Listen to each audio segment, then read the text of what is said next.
Welcome বৃষ্টি blogger চ্যানেলে তোমার সবাইকে স্বাগত। তো গাইজ দেখো, আমরা আজকে দীঘা যাচ্ছি। আমাদেরকে মারুতিতে তুলে দিচ্ছে আমাদের বাড়ির লোক সবাই। তারপর মারুতিটা ছেড়ে দিল।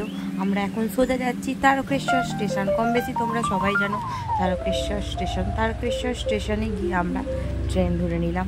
তো সবাই যে যার গল্প করতে আরম্ভ করেছি। তো বসে আছি। আমাদের প্রায় যেতে তারকেশ্বর থেকে হাওড়া যেতে টাইম লাগবে প্রায় 1.5 ঘন্টা। তো 1.5 ঘন্টা, তার মধ্যে আমরা একটু গল্প পুজো মাটন তো করে নিচ্ছি। তো ওই দেখো দেখো চিনিকে বমনি দেখে দেখাচ্ছি, সম্পা বেশি ডাকছে এরকম। তারপরে আমি নিজের দিকেও ক্যামেরা ঘুরিয়ে নিলাম। তারপর দেখো বন্ধুরা, আমরা হাওড়া চলে এলাম। এসে দাঁড়িয়ে আছি ট্রেন ধরবো বলে। ট্রেনটা অবশ্য ঢুকেও গেল। আমরা ট্রেনের ভেতরে উঠে পড়েছি। উঠে এবার যে যার সিট খুঁজে নিয়ে বসে পড়লাম। তারপর কি ভিউ দেখো, জাস্ট আমার সিটটা পড়েছিল 3 নম্বরে। তো আমি জানলার ধারে পাইনি, তাই জুম করে তোমাদেরকে দেখাচ্ছি। দারুণ লাগছে বাইরেটা। তারপর হঠাৎ মনে হলো যে গেটের সামনে যাই, গিয়ে একটু হাওয়া খেয়ে আসি। তো আমি গেটের সামনে চলে এলাম, এসে একটু হাওয়া খাচ্ছিলাম। তো তারপর 3.5 ঘন্টা কভার করে চলে এলাম অবশেষে আমরা দীঘা। আর এইদিকে তো তনুদি তোর ছেলেকে ট্রলি ব্যাগে বসেই টানতে টানতে নিজে টাটান তো বিশাল মজা পাচ্ছে ট্রলি ব্যাগে বসে, তোমরা দেখতেই পাচ্ছ।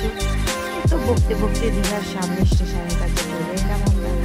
তো তোমরা দেখো ব্লগটা কেমন লাগলো। টোটো ধরে সোজা চলে এলাম রুমে এসে যে যার মতো খাওয়া দাওয়া করে চলে এলাম বাইরের দিকে একটু ঘুরতে, স্নানে যাব। তারপর স্নানের জন্য রেডি হয়ে আবার বেরিয়ে পড়লাম সবাই মিলে সি বিচের ধার দিয়ে স্নান করতে যাবো হচ্ছে সমুদ্রে। তাই সবাই রেডি, সবাই যে যার মতো। যে দেখো আমরা চলে এসেছি অ্যাকচুয়ালি স্নান করার জন্য সমুদ্রের সামনে। তো ভিউটা দেখো, জাস্ট তোমাদেরকে দেখাচ্ছি, জাস্ট অসাম। তোমরা দেখো, কমেন্টে জানো কেমন লাগছে। আমরা তো প্রচুর মজা করেছি। তোমরাও চাইলে এই গরমের মধ্যে দীঘা থেকে ঘুরে আসতে পারো। আমরা তো খুবই মজা করেছি, খুব মজা করেছি। তো তোমরা ভিডিওটা দেখো।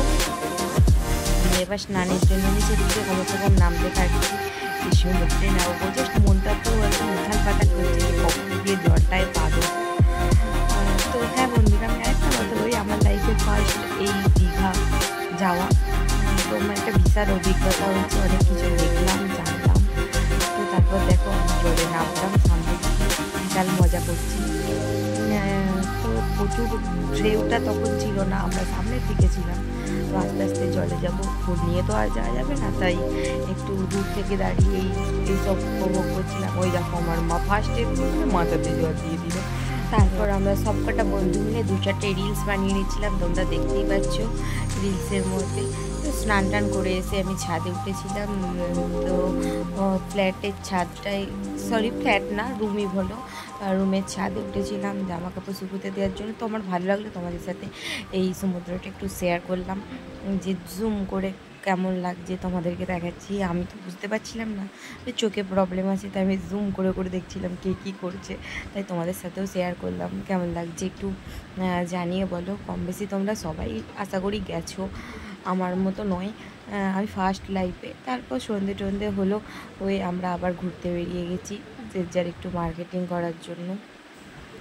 মার্কেটিং করার পর সি বিচের ধারে বসে সন্ধ্যাবেলা সমুদ্রের জল উপভোগ করছিলাম।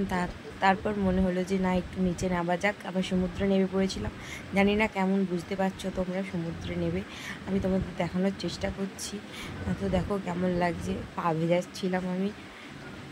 তারপর আর মনে হলো যে বসে থেকে লাভ নেই, চলো আরও কিছু কেনাকাটা করার আছে। তাই আমরা আবারও মার্কেটে বেরিয়ে পড়লাম। এটা সেটা দেখতে দেখতেই অনেকটা সময় চলে যাচ্ছিলো কেনাকাটা করার জন্য। ভিউটা দেখো, জাস্ট হেভি লেগেছে। আমার এক্সপিরিয়েন্স নিয়ে আমি বলছি, আমার তো খুবই ভালো লেগেছে, আমরা খুব মজা করেছি। তো আমাদের আবারও মনে হয়েছিল যে সমুদ্রে অনেকটা ভাটা পড়েছে, আমাদের যাওয়া যাক। আবার আমরা সমুদ্রে গিয়েছিলাম, গিয়ে দেখতে পেয়েছি সব ছোটো ছোটো স্টার ফিশগুলো দেখতে পেয়েছি, খুবই মজা করছিলাম আমরা গিয়ে। তো চলো বন্ধুরা, আজকের ব্লগটা এই পর্যন্তই। দেখা হচ্ছে নেক্সট ব্লগে। টাটা। ভিডিওটা কেমন লাগলো কমেন্টে জানিয়ে দিও।